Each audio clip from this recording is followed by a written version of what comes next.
Okay, in terms of the stuff, welcome to PHI 3300, section 001, also known as Epistemology. Today we'll do our usual first class exciting stuff, and since it's also a 2-day week class, we'll do more stuff. First off, attendance theme. If your name is on the roster, you just sign or initial beside your name, and then when I go to my office after class, I'll push out as attending, lift those cruel attendance holds that keep you away from that federal money. Although, I wonder if the shutdown affects that. Good question. Good question. Hopefully not. Hopefully the money is just like magic and just kind of appears.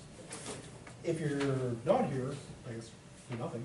And if you've added the class since yesterday, just write your name down at the bottom and I'll update the roster later on. I just got in it like 10 minutes ago, so on the back is fine too? Yep. Okay. Thank you. Okay, so syllabus stuff. I'm Dr. LaBossiere. I did my PhD from Ohio State University. They make us say the, otherwise they take away our degrees. Back in '93, started teaching here in fall of '93, and teaching here ever since. So doing this super long time. It's a wonder I'm not dead yet. This is, of course, where it takes place. You know that because you're here. My office is up that way, 2 or 3 Tucker Hall. Here's the phone number for those who still use those phone things, and email. Email, of course, everyone knows is the best because it works 24 hours a day, etc. Office hours, Tuesday 1:50 to 3, basically right after this class. Wednesday 11 to 2, Thursday 1:50 to 4. If I have to miss an office hour because of a meeting or something, I always send an announcement ahead of time, so that way you know if I'm not going to be there, so you don't go there and say, hey, where is this guy? He was supposed to be here. Otherwise, unless something comes up, I'm pretty dedicated to being office hours because they pay me to be here and stuff.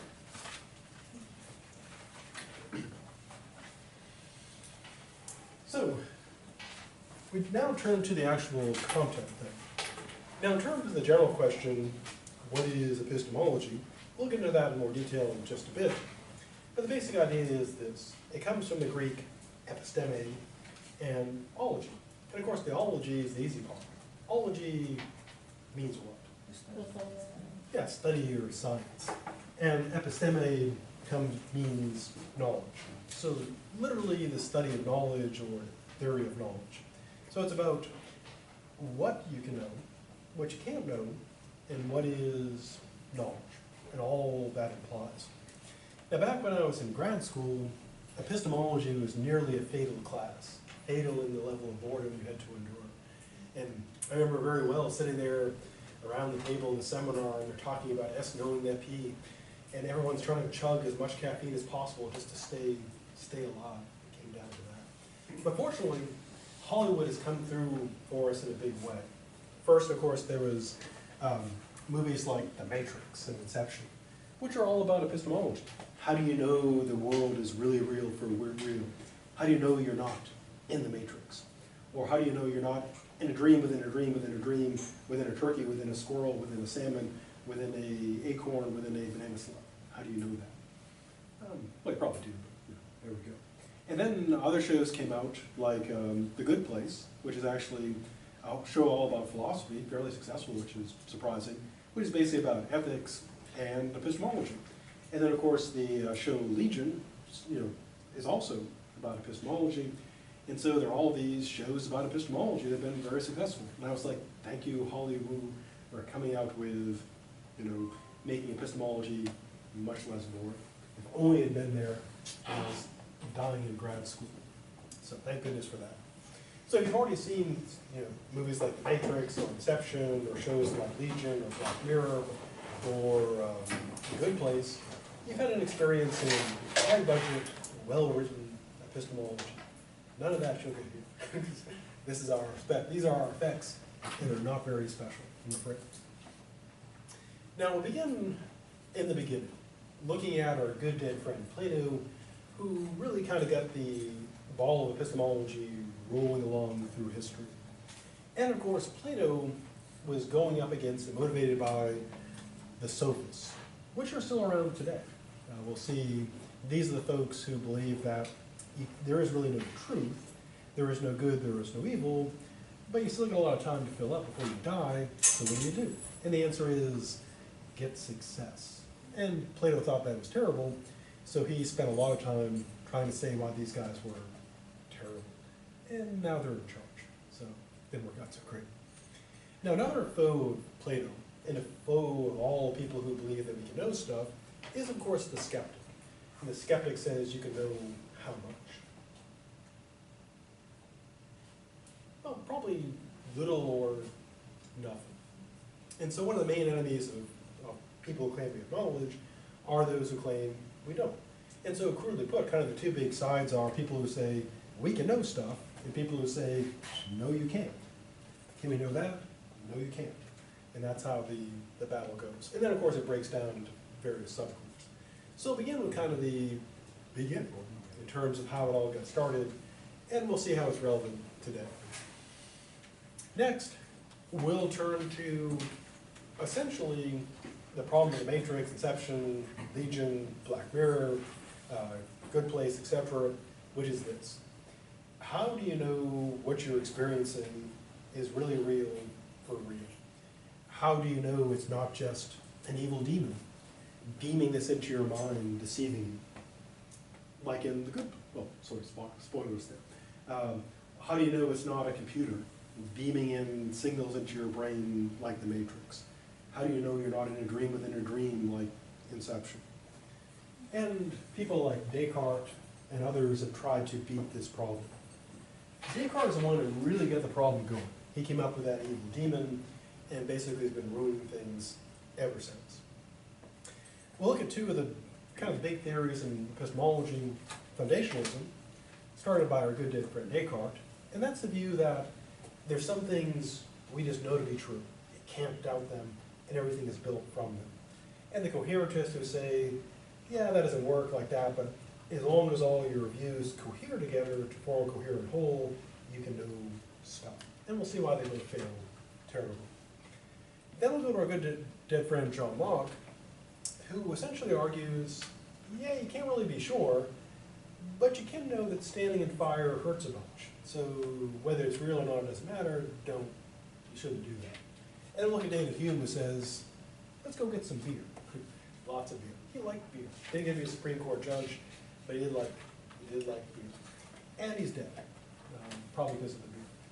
So in part two, we'll look at that problem. The problem of the external world. How do you know this is really real for real?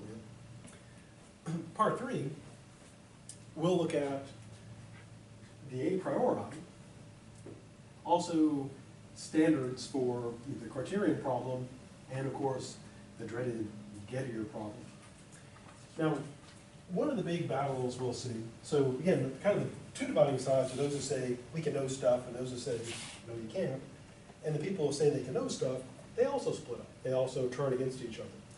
There are those who say, hey, you can know stuff a priori, and those who say, no you can't.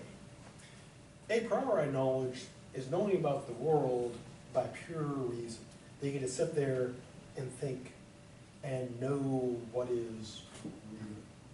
Now that may sound kind of crazy, because it totally is, but it does work for some people as they see it. I'll give this sort of the quickest, simplest example of a priori proof of stuff. It's called the ontological argument, developed by our good dead friend St. Anselm, later stolen by Descartes and many others. But here's how it goes. God is perfect, so he's got to exist. Because if he didn't exist, he wouldn't be perfect, but he is, so he does. Pure reason, just prove that God existed. Don't have to go and look and say, hey God, how's it going? Don't have to tweet him or get on his Instagram account, which is, I think, the real God, that God in heaven. I don't know, I'm sure someone's done that, or maybe that'd be like blasphemy or something. Instagram's like, no, and that stuff. Satan, I'm sure, has Instagram, and I know he's on Twitter and 4chan. That is for sure. They're probably behind it, probably the webmaster. Now, so that battle of the a priori stuff is, again, knowing stuff by pure reason. So if you buy that argument, you believe you can know something about the world just by thinking about it. Now, as you might imagine, philosophers, scientists, religious folks had battled over that. Sometimes some scientists will say, if you do all the equations, you can prove the existence of things like other universes. One theory that was developed in philosophy, scooped up in science fiction, and now part of science, is that we are in one world of many. Not like we're on Earth, there's also like Mars and Jupiter, but there are different realities, which is something very popular in science fiction. If you ever saw like Sliders, Star Trek, the original series, The Next Generation, Discovery, that's a very popular view. The idea that in this world there's us, but in some other world there's a world like this one where things are slightly different, or very different. Also, Marvel and DC, whenever they want to spin off, like there's different, if you follow comics and all, they have different worlds. So like a world where Thor's a woman, or Spider-Man is Hispanic, or African American, or Captain America is evil, or something. And so there are philosophers and scientists who think, yeah, we can never actually go to those places properly, but we can prove that they are real. So there's some world where there's a person just like you, with some slight variation. Maybe they're evil, or maybe you're the evil one and they're the good one. They're the good twin.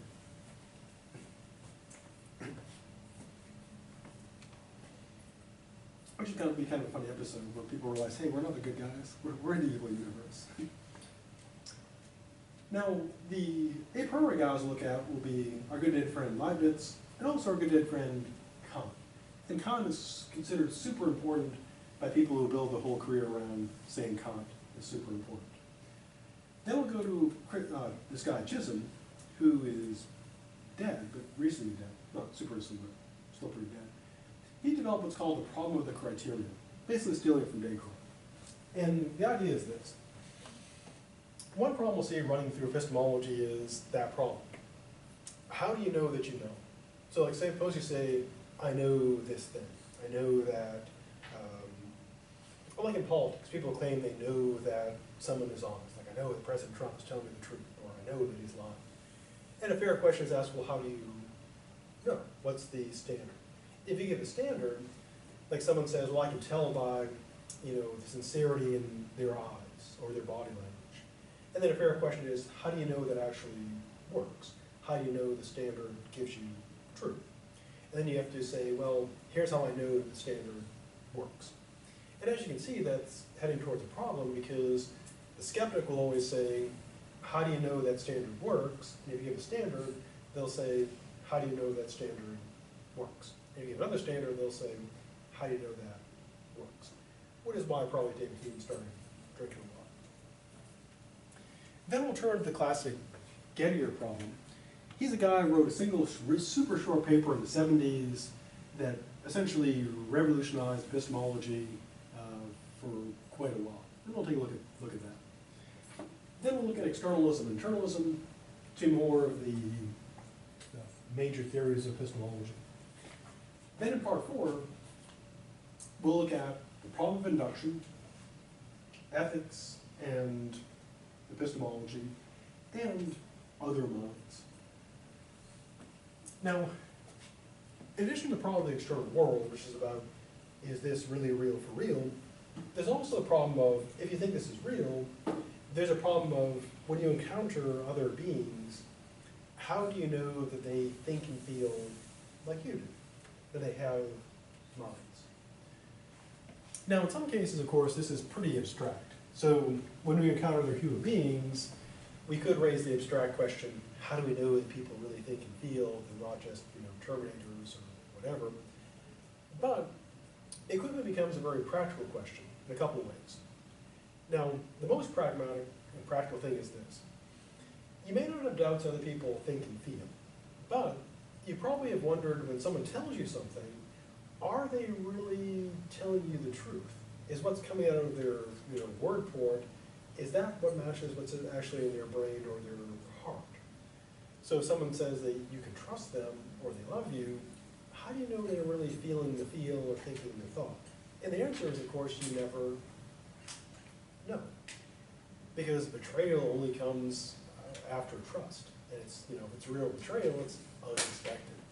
And so the scary thing is you never really know what's going on in someone else's mind. You can guess, but unlike Bill Clinton, who can feel people's pain, most of us don't have that power. Now, it also, another practical area this problem arises is in the problem of not just like other humans, so we think, yeah, okay, yeah, I'm pretty sure other people think and feel like I do, but with things like animals, do like dolphins or whales, do they think and feel? And now as we're building, ever more complex computers and machines and so forth, will we hit the point where our machines start to be thinking and perhaps feeling? I mean, you probably see movies like Terminator, iRobot, Ex Machina, and other science fiction shows like Star Trek: The Next Generation that have androids and robots, or if you see Blade Runner, the replicants, that are not human, they're machines, but they seem to be intelligent, they seem to think and perhaps feel. Now, interestingly, long before we developed actual artificial intelligence, people were already thinking about how can you tell. Descartes was the first person we know of to come up with a test, and we'll see that. He comes up with a language test. How do you tell if someone's got a mind? You talk to it, and if it uses language, true language, it's got a mind. Years later, this fellow Turing, a recent movie, The Imitation Game, is about Turing. He proposed what became known as the Turing test, which is basically this. You have a computer, you got a human, you got another human. One human, say you take your phone and you're texting A and B. You know one of them is a computer, one's a human, but you don't know which. And the goal of the game is this. The human player tries to convince you they are human. The computer player tries to convince you they are human. And you have to try to figure out, based on your conversation with them, which one is human and which one is not. And Turing said, if something could keep this up, the longer you keep the game going, the more and more reason we have to think that it actually does, crudely speaking, think. Now the reason, of course, you play it by text, because if you walk into a room and you see like a gleaming steel cylinder with a blue light on it, you'd say, yeah, definitely not human. And the idea is you go by talking to it. And of course, in movies like Ex Machina, you can have androids, robots in human form, that could look perfectly human. And you have the dramatic reveal when they get like their arm cut or something, and you see that they're not. Your friend is not a human, but a machine. And that raises both epistemic questions. How can you tell when something is thinking and feeling? And also moral questions. How should we treat such beings? So suppose one day Alexa becomes fully intelligent, intelligent and has feelings. Does that mean that we have to start paying Alexa? She works for Amazon, she gets a paycheck. And I guess she buys stuff from Amazon, I guess. Or would we have to, they're already raising questions about, should we be polite to Alexa? There are some parents who make their kids say please and thank you to Alexa. Not because they think Alexa is actually aware, because they don't want their kids being in the habit of being jerks and demanding stuff. And also it's good insurance, because when the robot rebellion of 2024 comes about, you get an easier death if the robots like you. If they don't like you if you've been mean to Alexa, you don't want to be that person. Some very nice to Alexa, since I'm hoping for a quick death in 2024. Not that slow death. Now we'll also look at the problem of induction. And this is a problem that is, at first seems like, that sounds stupid, and then second you're like, wait, this could be an actual problem. And the problem is this. We'll learn about inductive logic a little bit. And the basic idea, if you've had critical thinking or logic class or what classes with me, inductive reasoning deals in probability, because the evidence you get to support your claim doesn't completely support it, because you're making a leap. For example, well, take something we do every day, like causal reasoning. If you want to get popcorn, you take your microwave popcorn, put it in the microwave, push the buttons, and then it heats up. And you believe that's always going to happen because it's always happened in the past. Now you can imagine like the microwave, you probably have microwaves, fail and the power goes out. But you're pretty sure that anytime you put it in, the microwave works, you're going to get popcorn. Now the question then is, how do we know that? And the answer is, well, we think it's going to happen again because it's always happened. But from the fact that it's always happened, according to this dead guy Hume, before he was dead, he raises the question, well, how do we justify that? How do we know that what's happened before is going to happen again? Because we do know from inductive reasoning that we can be wrong, no matter how careful we are. For example, take the following reasoning. Suppose when spring break is coming up, you are planning on going someplace nice, like me. Although actually it'd be kind of cold this time of year. And you have a friend who's going to take you to the airport early Friday morning. And your friend's always been reliable. You've known them a long time. Now, when Friday morning rolls around, what do you expect to happen? Yeah, your friend will be there to take you to the airport. But would it be possible they don't show up? Yeah, things go wrong. They get a flat tire. They oversleep. They forget. They've been planning to get you back for that one thing you did in third grade, and finally they have the perfect chance to do so. The perfect revenge. Yeah, so even though it's incredibly likely they'll show up, you could always be wrong. Another example, back in 2016, who was supposed to win the election? Presidential election. Yeah, Hillary. We're supposed to have President Hillary the first. But how did that work out? Not well for her. But then people said, well, all those surveys are wrong, you can't trust polls. Well, they're actually wrong because the polls and surveys are inductive reasoning. You say, the people we surveyed say this, therefore this conclusion is true. But inductive reasoning can always go wrong. Now, what Hume brings up is that if we accept that inductive reasoning can go wrong in cases like that, maybe your friend won't show up. Maybe Hillary will lose, because she did lose. Maybe the next time you try to microwave your popcorn, instead of microwaving, that it will freeze, or explode, or turn into a chinchilla, or a weasel or something. Now, it's never happened before, but it might happen the next time. Now, one way to kind of motivate this, to make it sound maybe less weird, less stupid, is think of this. If you ever played video games that get patched, which are most like video games, and things like, typically what happens is they'll have something that works too well. Like, you got a gun that just kills too well. Or something that works too bad, like there's like some glitch. And then what happens, of course, they patch it or update it, fix it. Now, if you were in that world, as one of the characters, it would seem like reality had changed. Like if you're using this, overpowered gun to slaughtering stuff, the next day you get up, it's like, the gun's not killing like it used to. This is terrible.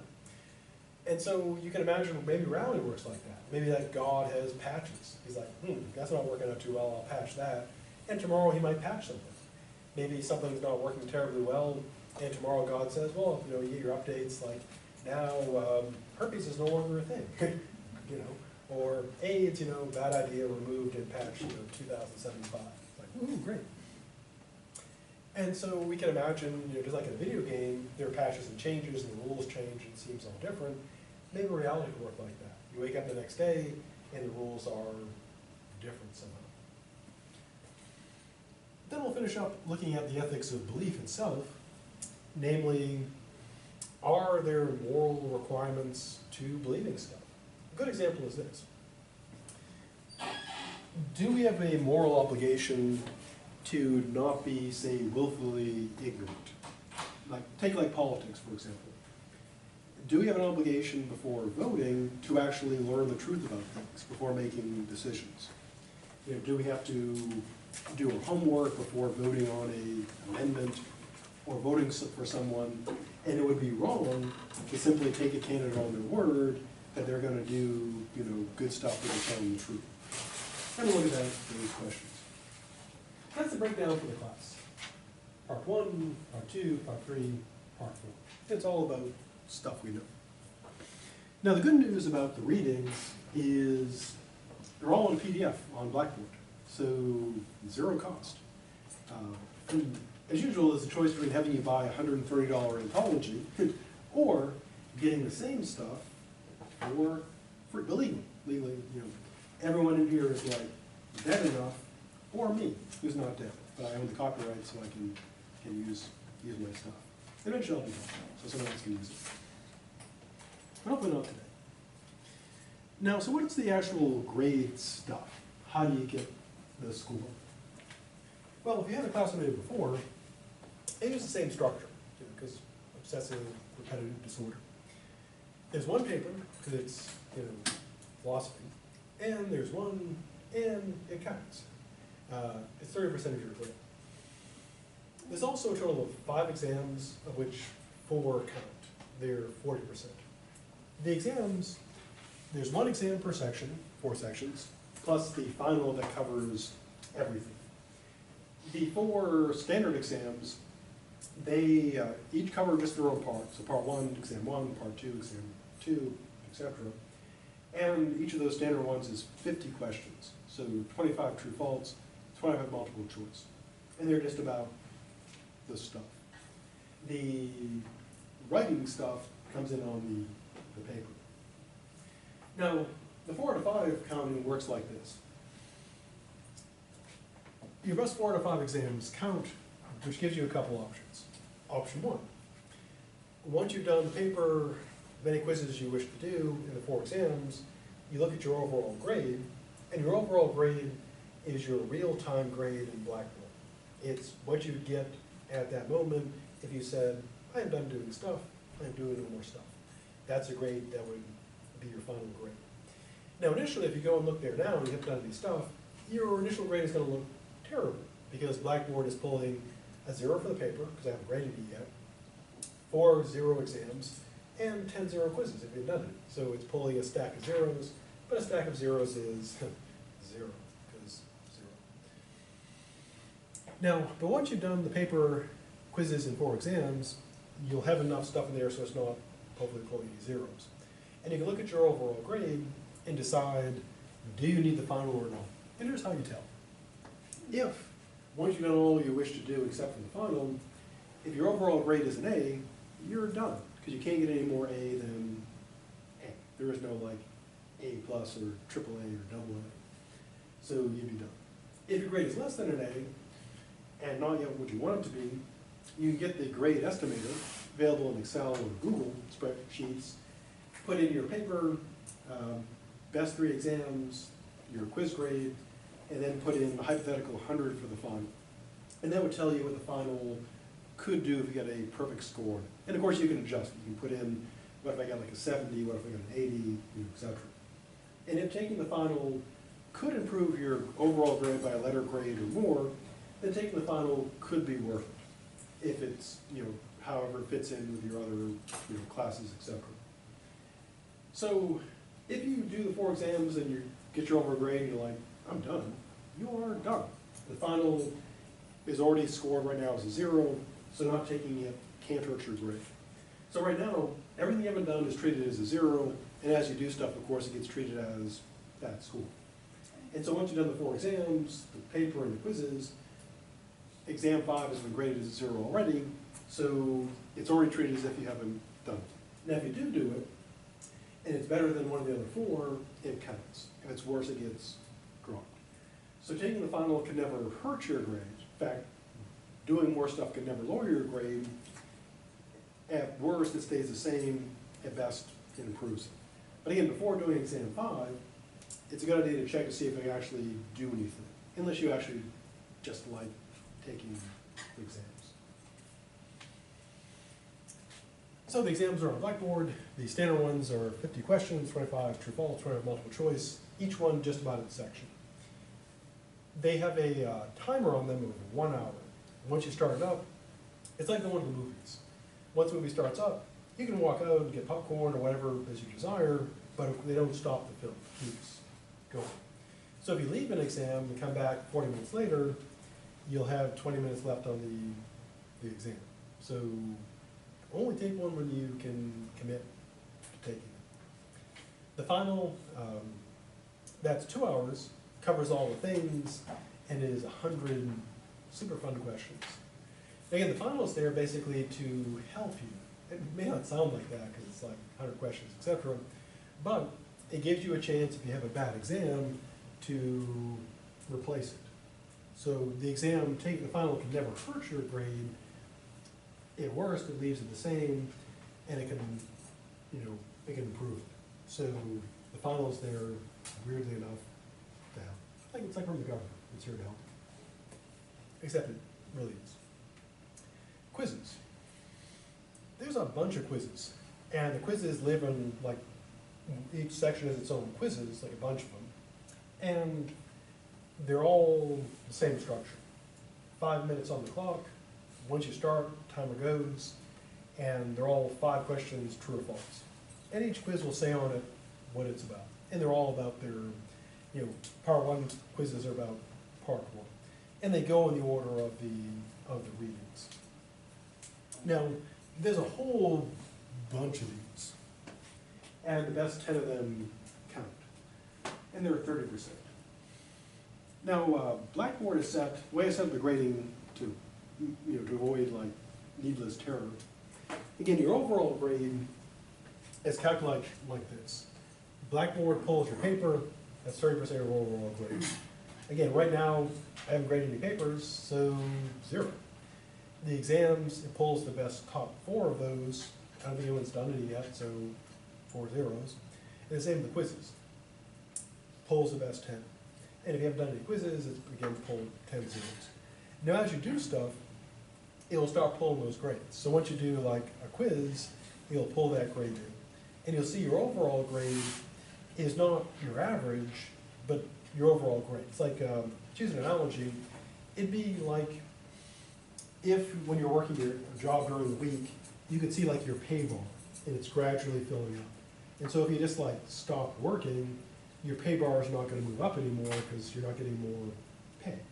Likewise here, you can think of that as kind of like it's your grade bar moving up, and as you do stuff, it will go up, but if you stop doing stuff, it will go up. So again, it's not showing you your average. People often panic and say, I got an A in my first exam, but my grade is an F, what's going on? And the reason is, again, it's not telling you what your average is or what you've done, it's showing how much progress you've made towards 100% of the class. Okay, so paper 1, exams, best 4 out of 5, quizzes, best 10. Also, final thing to avoid needless terror, Blackboard doesn't like hide, delete, or otherwise mark grades that it's dropping. So I used to use the term drop, and people would panic because they would email me saying, my quizzes are still there, I still have 30 quizzes, why isn't it deleting them? I have to say, no, it doesn't delete them. It just, it just scores the best 10. So you won't see anything vanish. If you do see stuff vanishing with Blackboard, let me know, because it's not supposed to do that. But even though like your quizzes will all still stay there, if you do the math, you'll see, oh yeah, it is using my best 10 quizzes, but it's not deleting my matter ones. Before pressing on, anything about that needs more stuff? So those are the due dates? Yep. You just have to do it before those dates? Yep. Okay. Grade scale, standard, pretty much.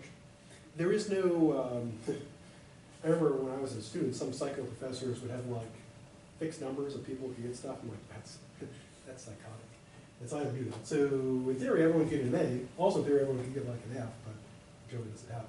So you get whatever grade you get. There's no like weird, you can't get, like, there's always so many A's or whatever. Unlimited A's, unlimited F's. Now, maybe it doesn't, of course, doesn't have pluses or minuses. So what I do is if you get like a 0.1, 79.1 or better, that rounds up. Unfortunately, Blackboard doesn't do like the roundup thing for some reason. So when you get like a 79.1, you won't see that. I'll do that manually. So if you're at 79.1, you'll still see the C on Blackboard. Although sometimes what I do is I'm just to avoid people panicking, I'll go in and like throw in some extra points for nothing, just so it rolls over, so people don't panic about it. Okay, there's all kinds of policies on the syllabus. I won't read them at you because they're there. Let's see. I guess a couple things I'll mention. I do have a frequently asked question PDF thingy, so there's questions in there that are answered, or you can just like email me and I can answer them as well. Your grade, of course, is available 24/7 on Blackboard as long as Blackboard's going. And you'll have, each time you do something, you grade it, your grade will be there. Papers, of course, I have to grade manually, but I grade them, get them done. I don't just let them sit around for months. I get them done very rapidly. And that way you'll be able to see your grade, and know what you're doing.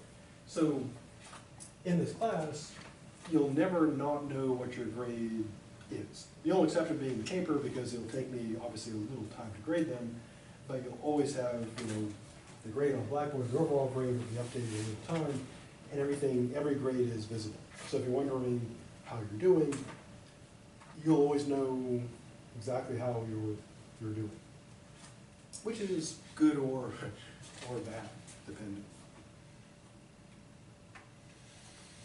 Makeups. In a way, there's kind of not makeups because, as we'll see, there's just everything's on Blackboard. There's so much time to do it. There's really not a thing. Unless, of course, something like really bad happens, which takes us to unusual circumstances. Being unusual, I can't say what they are, but if you have something that affects the class, let me know as soon as possible, because the earlier I know, the more I can work with you. If someone contacts me in like August saying, I had this thing in your class in the spring, what can I do? I would have to say, probably nothing at that point. So the earlier I know, the more I can do. Academic Learning Compact. So if someone asks you, do I have one? Yes, I do. It's on the syllabus, it's also here, which lays out, basically this is what, you won't get this, all of this in this class, but this is what Philosophy of Religion offers. And we also do our assessment stuff on this, in case anybody's interested in assessment. We can talk a lot about assessment, we do a lot of that. It's good for getting some sleep, but it gives you nightmares, so it's kind of a trade-off. The QEP, Quality Enhancement Program, is of course the pun right on, and note the witty pun there, super cool. And this class, of course, we're not a QEP class, but we do enhance quality by writing a paper. So you will write on epistemology. See the pun I put there? Pretty good. That's why I don't quit my day job. The calendar. Now the calendar generally stays kind of unchanged, unless Blackboard gets taken over by demons again, in which case things may be switching. But because since everything is turned in through Blackboard, it kind of auto does its stuff, so there's generally no reason to ever change stuff. And again, unless some mega disaster happens. Now, at the risk of being confusing, I have due dates and deadlines. And I thought about just having deadlines, but then I thought, why not confuse people? Then I thought, well, there's kind of a difference. But anyways, here's the difference. A deadline and quizzes have just deadlines. There's no due dates. The deadline is when, if you go on Blackboard and it's past the deadline, you won't see it there. It'll be gone. Like the McRib thing, which vanishes and then returns. Or the Szechuan sauce, which vanishes and never returns. That even a rib sandwich just seems weird, because ribs implies bones. When I first heard it, I thought that'd be weird. Then I realized there were no bones in it. Or, who knows. Now, the due dates are essentially when you should probably do it by then. What happens if you don't? Nothing at all. So pretty empty throw. Now again, the quizzes just have deadlines.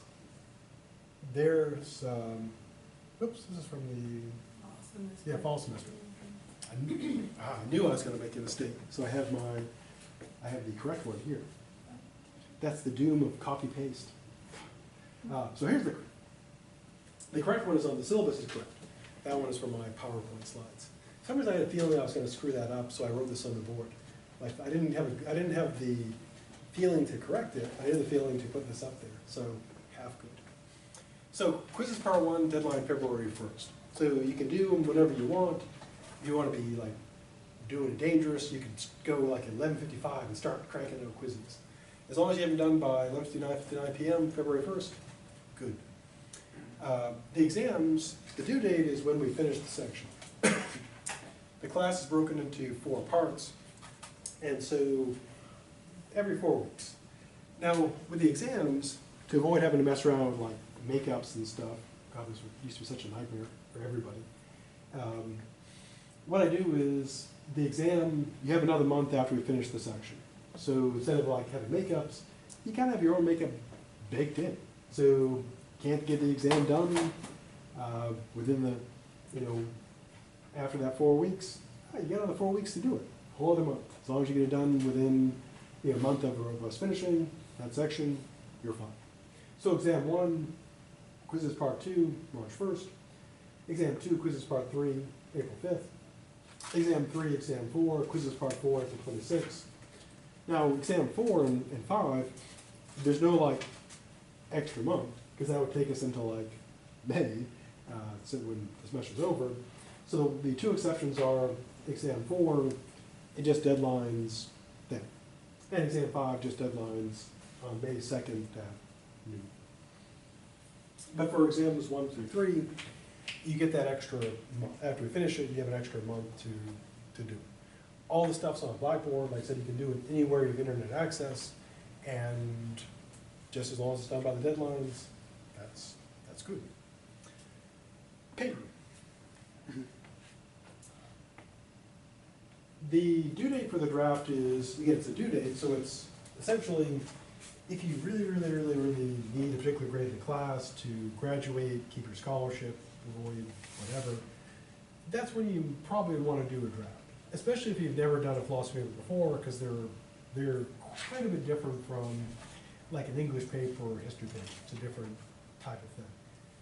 Not that like, I mean, good writing is good writing, but it's a very different kind of objective. So if you've done like an A+, compare contrast English paper, the epistemology paper would be quite a bit different, because it's an argumentative essay.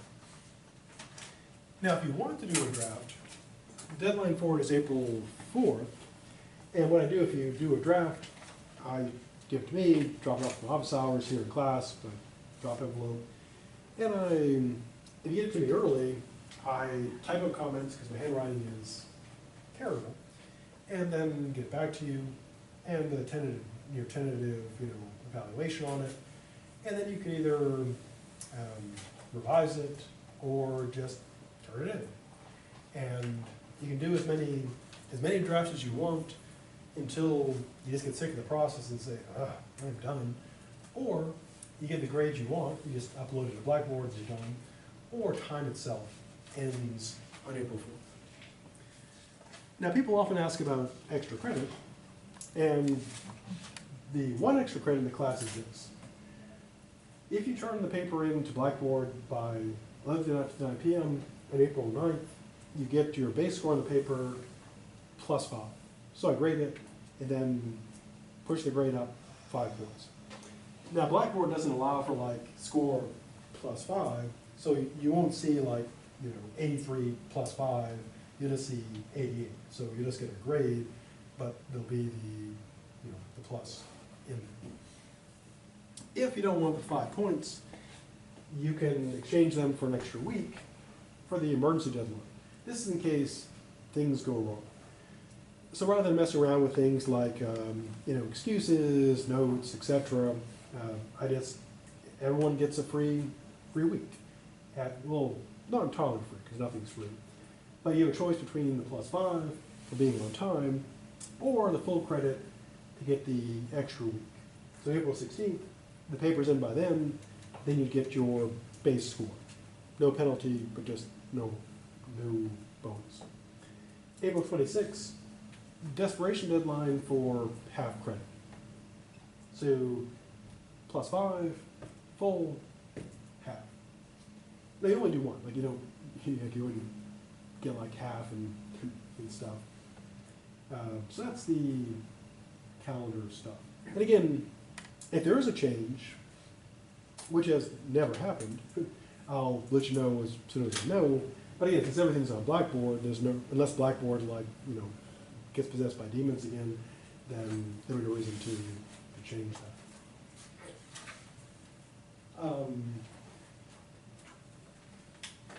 Monitoring. The quizzes and exams and stuff, again, in paper, they can be turned in until 11 after 9 p.m.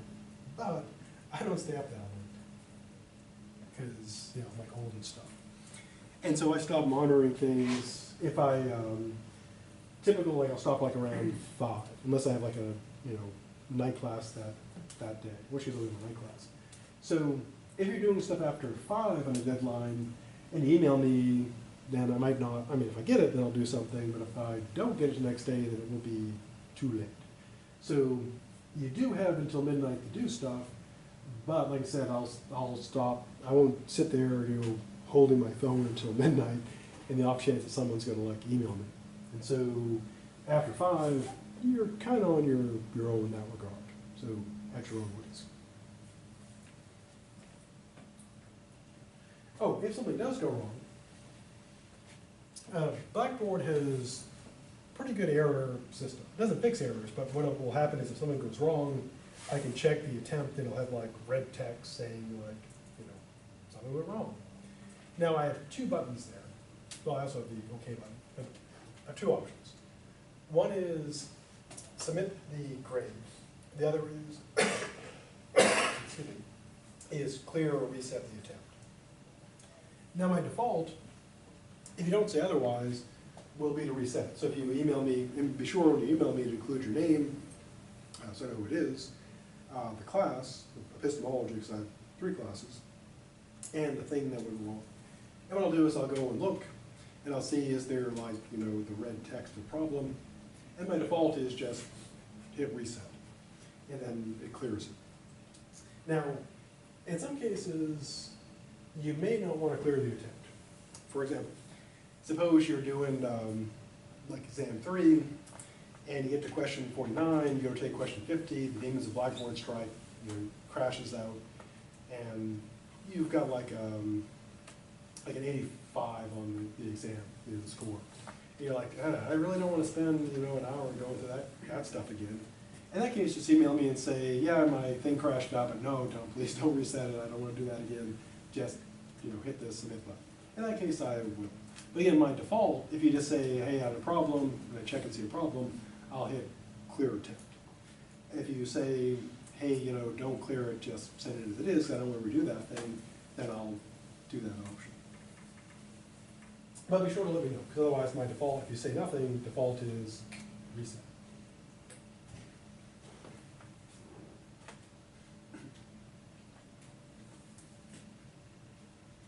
And that is the syllabus thing.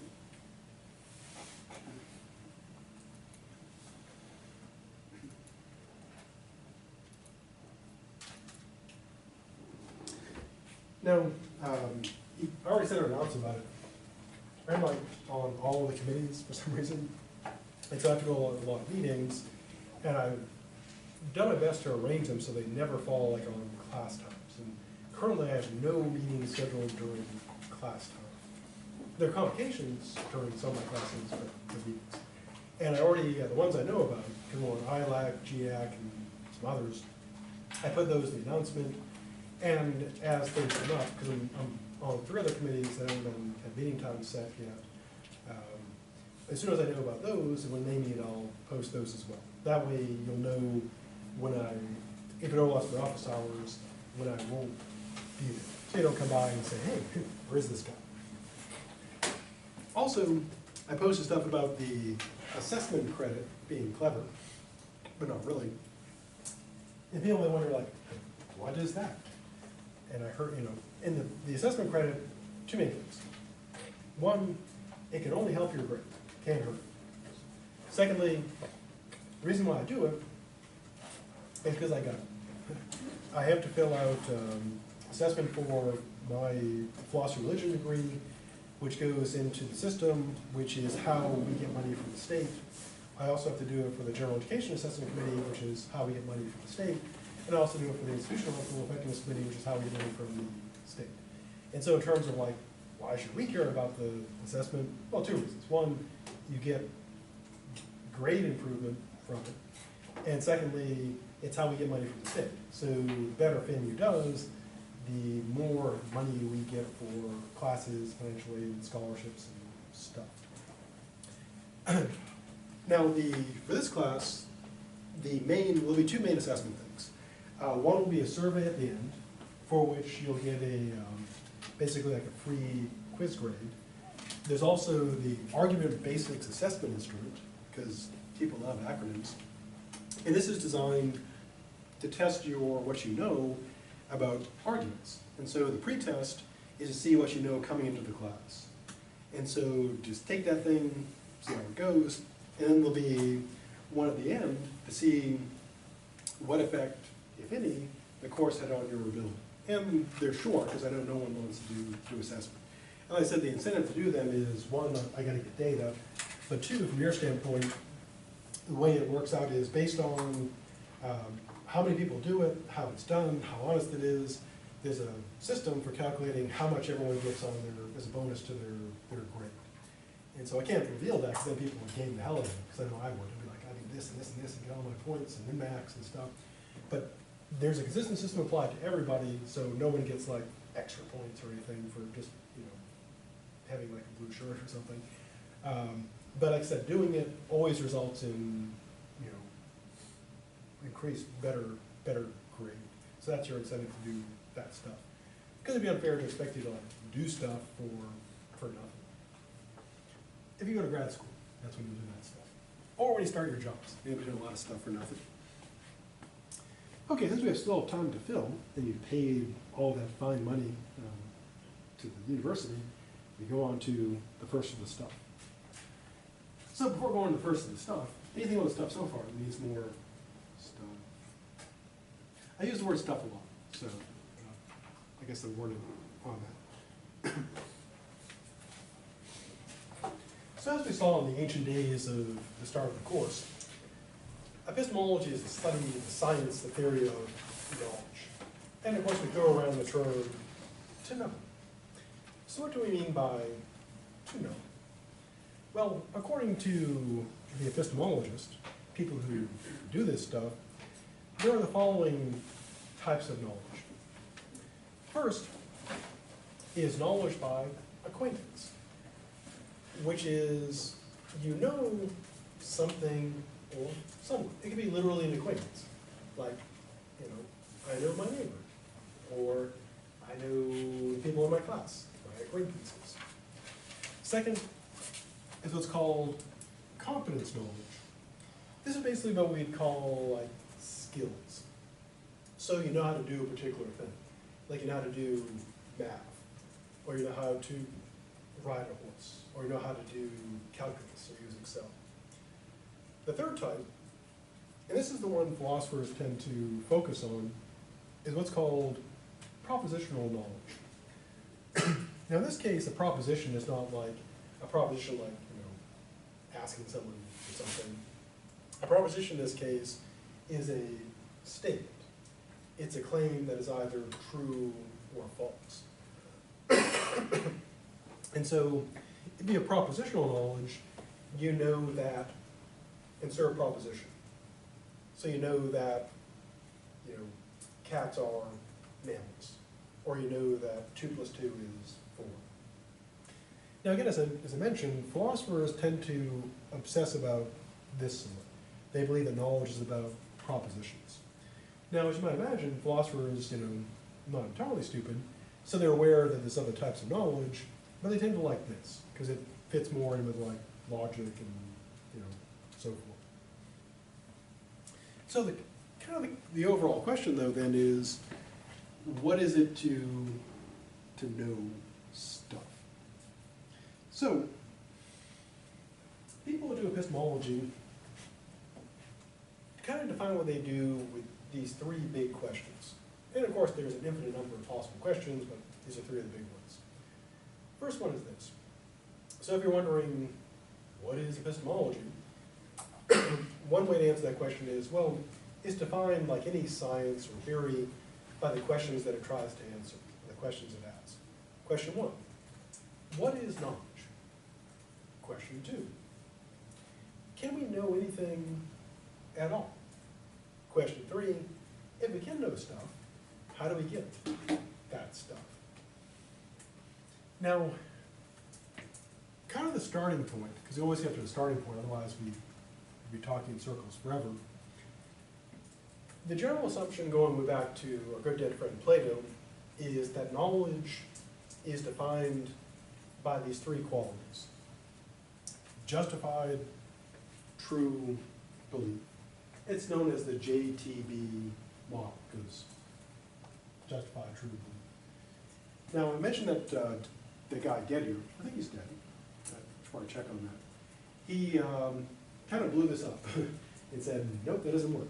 And then people couldn't find anything better, so we're kind of like, yeah, it's all blown to hell, but it's like all we got, so there we go. So what does that mean? Well, Seymour wants to talk about our good dead friend Plato, but here's the idea. One thing that everyone, well, can't say everyone, almost everyone agrees on is this. If you know something, it must be true. Because if you know it and it's false, you don't know. I mean, you can know that something is false, but you can't know false things. Because if they're not true, they're not, you wouldn't know, you'd be wrong. Like if someone says, I knew 2 + 2 is, 7, they don't know that. They're not using the word right. Secondly, almost everyone accepts that if you know something, it involves belief. That knowledge is a special type of belief. That not all beliefs are knowledge, because people can believe things that are not true, but all knowledge is belief, at least from the propositional stuff. Now, as you might imagine, this is where things like skill knowledge wouldn't really fit, because if you know how to, make really good banana bread, it really wouldn't be like a belief thing, it'd be like a skill thing. Or if you're really good at, archery, it wouldn't be like beliefs, it'd be a skill. So in this case, they're focusing on propositions. You believe a proposition, and it's gotta be true. The third factor is, and this is a contribution by Plato, is that it's gotta be justified. Like in math, they always say, show your work. So the idea is that it's not enough to believe it, because we can believe things that aren't true, and it's not enough that you get it right, because you may be right just by luck or chance.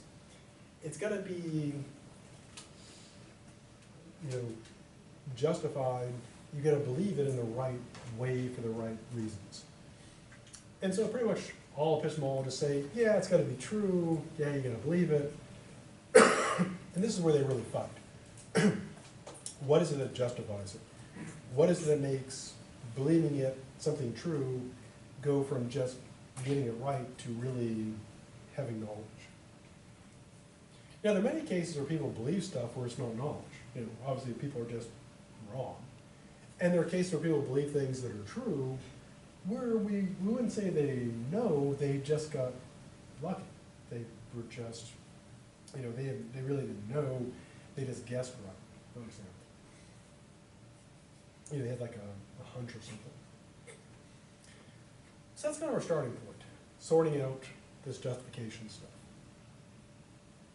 Now, as I mentioned, the big battle in epistemology, for the most part, is between the two camps of the people who say we know stuff and the people who say we do not know stuff. So we have the skeptics versus the people who claim we know. Now, if you're a skeptic, and we'll see a lot about them in the future, that means that you have a theory that we don't know anything, generally speaking. Now, skepticism comes in varieties and intensities, kind of like peppers. Now, radical skepticism, or extreme skepticism, that's someone who doubts everything. You say a thing, they say, I doubt that. So, everything for the radical skeptic can be doubted. They would say, we don't know anything. And if you ask them, do we know we don't know anything? They would say, good effort. But no, I don't know that we don't know nothing. We don't know stuff. And so the radical skeptic literally believes we don't know anything, even that we don't know anything. So everything out for doubt. Now, there are many different varieties of skepticism, as we'll see in the future. And of course, some degree of skepticism is good and healthy. You know, if you believed everything you heard, that would be terrible. That'd be super dangerous, especially today. And so there are various levels of skepticism, ranging, as we'll see, ranging from kind of like pragmatic skepticism, I need proof, to the radical skepticism, believe nothing. And so one of the major battles is the skeptic says you can't know stuff. The dogmatist who claims to believe says we can know stuff. And that is kind of the ground level battle. Can you know or can't you know? Now once we divide the knowers away from the skeptics, then they of course start fighting with each other. It's kind of like any country, like in the United States. Like, we're kind of all against, do we have any enemies tonight? I guess we're all kind of against ISIS. None of us like ISIS. But then you have Republicans and Democrats who hate each other, spend all the time fighting each other. And philosophy is the same way. All the people who claim they can know stuff, they're all fighting with skeptics. But then, when they're not fighting with skeptics, they turn to fight each other. So what are the kind of philosophical parties? Well, one of the big divisions in the people who say we know stuff are between the rationalists, who embrace rationalism, and the empiricists, who embrace empiricism. Now, this battle, this debate, is not about whether we know stuff or not, because if you're a rationalist and you're an empiricist, and you say, hey, do you know stuff? Unless they were skeptics, they would say, we know stuff. Where they disagree, though, is how we get our knowledge. So we kind of like talking to Republicans and Democrats and say, hey, do you believe in freedom? And they both say, yeah, we believe in freedom. Then you say, what kind of freedoms do you believe in? And they'll give you very different answers. Now, the rationalists say this. They believe that you can know stuff about the world by pure reason. Now, both positions, empiricists and rationalists, both believe in reason. That, yeah, reason's super useful. But the rationalists say, if you're a rationalist, you'd say, I can know things about the world without empirical evidence, just by thinking it through. And the example I gave about, God is perfect, therefore he's got to exist, because if he wasn't perfect, if he didn't exist, he wouldn't be perfect, but he is, so he does. That's a rationalist argument. The idea being you don't have to look and see if God's hanging out there. You can just sit down and think it through. Okay, God is perfect. He's perfect, he's got to exist, because if he didn't exist, he wouldn't be perfect, but he is, so he does. Done. God exists. Now the empiricists say, that is crap. That is unacceptable. The empiricists say this: all that you know about the world, what exists, originates through the senses. So what you know about what's out there comes from out there through the senses. Nothing in here that didn't come from out there through the senses. Now, the empiricists and rationalists both agree you can know some stuff by pure reason.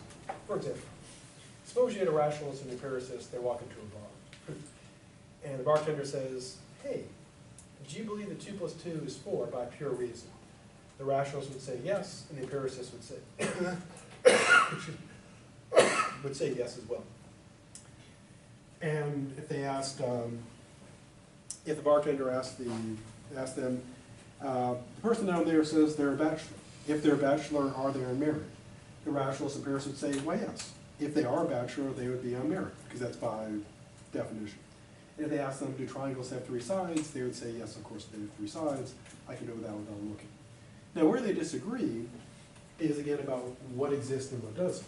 So if the bartender said, hey, do you think you can prove God's existence just by pure reason? The rationalist would say, if they believe in God, they would say, you bet. Here we go. And the empiricist would say, no, of course not. You've got to begin with empirical evidence, and then you can prove God's existence. So that's their big dispute. They both agree reason can give you truth, but they disagree about, can reason alone prove that something is real, that it exists? And the rationalists say, yep. And the empiricists say, no. You gotta go get empirical evidence. Now, the person who really got epistemology rolling is our good dead friend, Plato. And we'll see quite a bit of him in the future. His big argument, one of the big arguments was this. As we'll see in the future, he had enemies. One thing he tried to disprove was this. Back when Plato was Platoing, there were empiricists. And they said, hey, knowledge comes from the senses. And Plato makes several arguments as to why that can't be the case. And we'll see that in the future. Now, he also argues against people who claim that everything is relative, truth is relative. He argues against that. And another enemy he has is the view that knowledge is just believing something because it's, happening to be right. That believing it and being right is enough. And Plato says knowledge can't come from the senses, that believing that it's true, believing it and being right, not enough, and relativism is totally not true. We'll also see Plato's, one of the most famous allegories in Western thought, or actually world thought, is the classic allegory of the cave. If you ever saw the movie The Matrix, the first one, you've seen this allegory. The idea is that we are born into a world of illusion, and we must be freed from this to see the truth of reality. And that's our good dead friend Plato, and we'll see a lot of him in the future. Well, actually he's right, because he's like super dead. Now, another part of being a rationalist, so first kind of thing is like choosing sides. Like if you're deciding, hey, what epistemology party do I belong to? The first question would be, I guess it's kind of like a personality test. Do I think we have knowledge? No. You are a skeptic. You're dumb. Or do you think of knowledge? Yeah. Okay, you're potentially a believer. Do you think that you can know stuff about the world by pure reason? Yes, you're a rationalist. Do you think you can? Only by the senses. If yes, you're an empiricist. Now, if you're a rationalist, you also accept, most likely, these things called innate ideas. And the idea is this.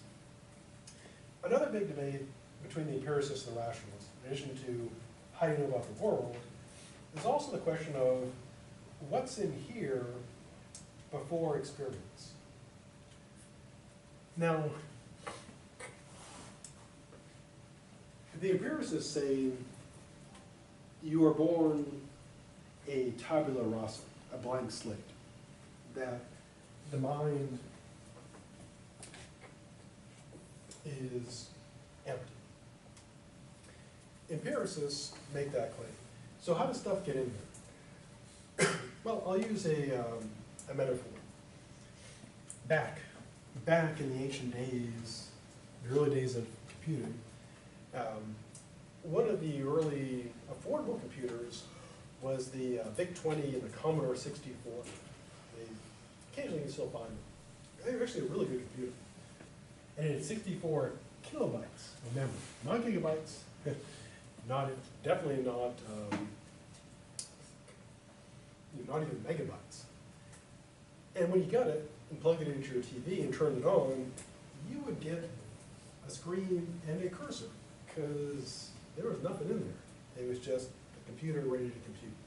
If you wanted it to do anything, you'd have to write a program or load one in from a tape recorder, because they were stored on tape. Eventually they'd floppy disks. Good time.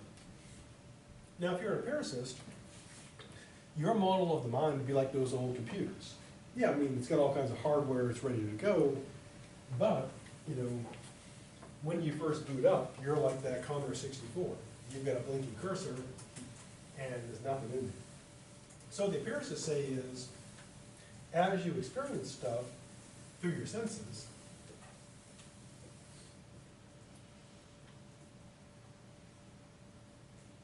then, yeah, it's a pretty horrifying creature. You hear stuff, see stuff, smell stuff, taste stuff, and touch stuff. Then you start getting stuff in your mind. And then as the more experience you get, the more stuff you get in there, and then you gradually get all these ideas. Now, the rationalists, they disagree with that. People like Plato, Descartes, Leibniz, etc., they're rationalists. People like Locke and Hume and Berkeley, they're empiricists. They say this, and we'll stick with the computer metaphor. Again, way back in the day, when you bought a computer and you booted it up, you would just get like a cursor because there's nothing in there. Now, of course, when you buy a laptop, tablet, or smartphone and turn it on, unless something has gone wrong, you've already got an operating system. You've got all kinds of programs in there. Like if you got a iPhone, you've already got most of the Apple apps, so you get the App Store, camera, etc. They're preloaded in the factory. So to use the metaphor, the rationalists believe that the mind is like an iPhone, in that, after when it leaves the factory, there's already all kinds of stuff in there. So the rationalists say you have built in what they call innate ideas. They're innate because they're built in, and of course they're ideas because they're ideas. Now Plato, as we'll say when you look at the Meno, that was his argument for why we should accept we've got these ideas in there. Now, the question of innate ideas versus not is an interesting question that actually has a lot of real-world implications. It's not just like an abstract problem where you say, okay, what does it matter one way or another? It actually matters quite a bit. For example, take racism.